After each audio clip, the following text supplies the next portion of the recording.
Binuksan na sa publiko ang Russia Navy vessel na nakadaong ngayon sa Pier 15 sa Maynila. Mula sa Manila Port area, may report si Brian De Paz live. Brian! Yes, Flor, magandang tanghali. Ipinasilip na nga sa publiko itong Russian Navy vessels.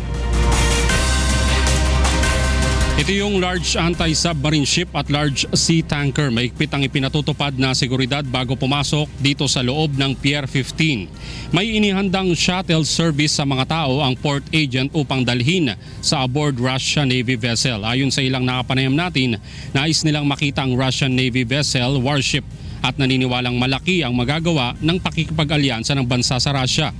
Lahat ng nais na pumasok dito sa loob ng Russia vessel ay kailangan munang kumuha ng ID pass. Mamayang hapon naman, inaasahang ipapakita ang Russia Marines Capability Demonstration at wreath laying ceremony dito sa Maynila.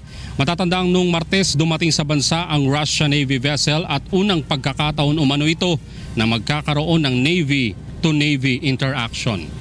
Flor, sa kasalukuyan nga ay patuloy yung pagdating nitong mga kababayan natin at bago nga sila pumasok dito sa loob ng Russian Navy vessel ay kailangan muna silang pumila upang kumuha ng kanilang mga ID at doon naman sa mga media ay hindi pinapayagan itong may mga dalang malalaking kamera kundi yung may mga maliliit lamang at hindi nga pwedeng pumasok doon sa mga kwarto sa loob itong mga tao kundi doon lamang sa bungad at maaari silang magpalitrato pero ito'y hindi sa lahat ng mga sulok ng nasabing Russian Navy vessel. Flor?